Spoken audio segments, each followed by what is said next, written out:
Hello everyone, my name is Garrett and welcome to a new episode of the Blackblock series. Now, last time I mentioned something about taking on the dragon, and I suggest we get right into it, because there's a bit of a caveat. See, it didn't go exactly according to plan. And I'm not talking about having problems with the dragon itself, no, because, spoiler alert, we did that in under 5 minutes actually. I'm unfortunately referring to a recording issue. Again. See, I clicked the stop start recording button here in replay mode, so you'd think it would actually do that, but nope, not a single bit was saved. Now, I don't know why, the actual files were just empty, but that's actually not all. See, I was worrying about the Enderman, which I angered in under 2 seconds last time I was here, so I thought it would be a great idea to put on a pumpkin head. I knew this would block the visuals a bit, but I thought I'd counter that with some beautiful cinematic shots with replay mod, but alas, at least you can hear the dragon, right? This is actually only the second time I'm taking on the dragon, because every time I played on a multiplayer server, the dragon was already taken care of, and I didn't feel like reviving it by myself. I can be a bit of a loner when playing on a new server where I don't know anybody. Okay, see those snow golems? That was Fire's idea. Well, it's not a new strategy, but it was pretty helpful. See, snow golems automatically attack Endermen, so it kept them busy. Okay, and my aim seems to suck at the moment. Am I ever going to hit this? I blame the mask. I do. Okay. That was me. I think it was me. Anyway, we actually left these snow golems in the end after the battle, and that proved to be a bit of a mistake. Some of them kept firing snowballs into unloaded chunks, causing there to be over 20,000 snowball entities in some chunks, which would then crash the server when you went to the end. After unsuccessfully messing around with the region files in NBT Explorer for a while, the Clear Lag plugin eventually helped us fix that issue. But anyway, back to the dragon. So, of course, I could have taken on the dragon in single player mode too, but to be honest, I never really got the point of single player survival mode. At least not when you're playing just for yourself. It's different game when you're playing on a multiplayer server, or even when you're playing single player as a streamer. But solo survival including all the grinding? No, that's not for me.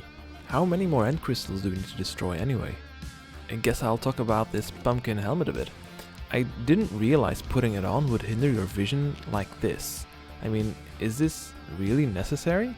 Sure, not having to worry about Enderman should come at a cost, but I believe not being able to wear a piece of protective enchantable headgear is the cost. Oh, that was a nice death. That was a nice fall. So yeah, not being able to see much is just silly and annoying. And I know there are resource packs that can override this, but still. Okay, so as you can see, we have finally started charging the dragon and everything is going alright. If only I'd be able to hit it once, that would be very, very fine. Where has it gone?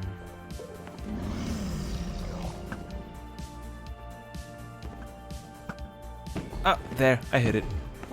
So apparently Noxus died, but because she already had 3 death chests scattered about, she didn't get a new one, and now all of her belongings are just scattered all over the end floor. I know, it's sad. But hey, look at this, we almost got it. Just a few more health points left. Let's see who made the final blow. And ooh, Daya did it. And just when you think all that danger has passed, it mimics the Balrog and tries to take me with it. But look at that, I survived with 1 heart left.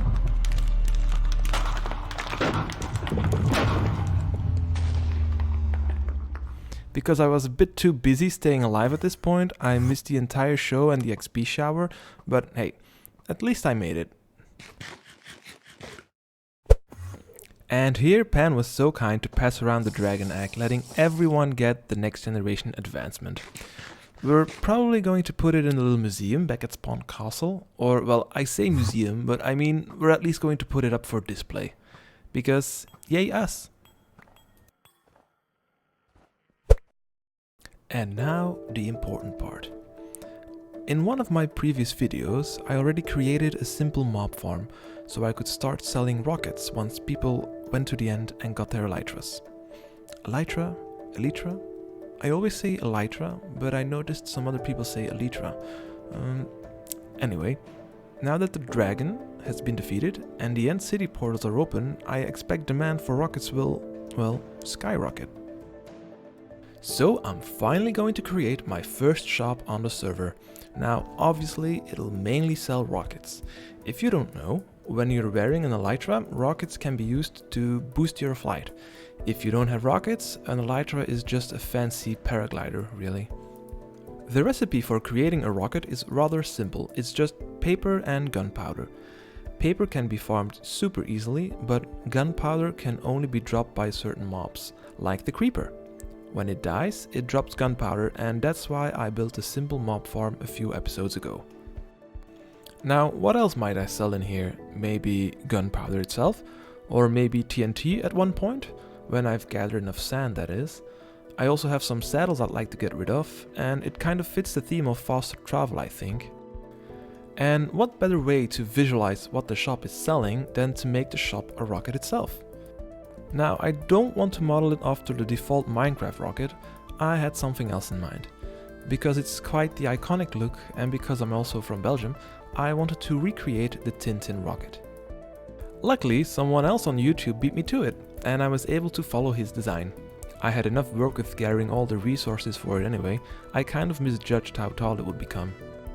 I'm also using the simple trick of building it out of concrete powdered first and then letting it solidify by pouring water over it. And as you can see, at this point the framework has been made. Now I just need to fill it up.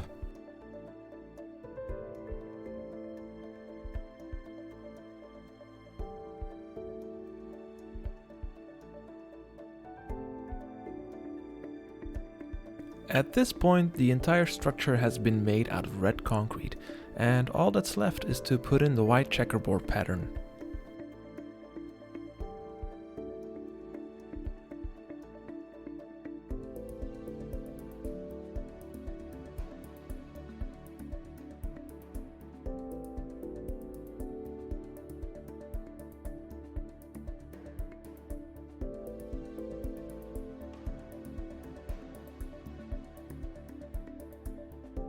I actually added a few too many white blocks, so I had to remove those and then put in the top, and there you have it.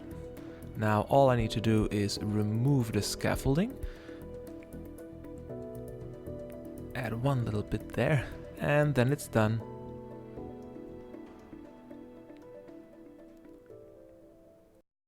The shop has been open for a few hours now, so let's go take a look. I've used some white stained glass as a very simple exhaust plume. It also houses the water bubble elevator to actually get in. And this is what it looks like on the inside. Hello. I've already added a few elytras I had lying around and the saddle. They haven't sold yet, but I did sell a few rockets. I already have 16 diamonds right now, so it's a nice start to my business. I might add a magma block down there to get down faster, but I mostly just jump out of the water and fly away. But let's go take a look at this dirt monstrosity that popped up right beside us. I wonder who made it. It's probably a new shop of some kind. Anti-spoiler wall, no peeking. I think this is going to be a mystery for the next episode. Thank you so much for watching and see you next time.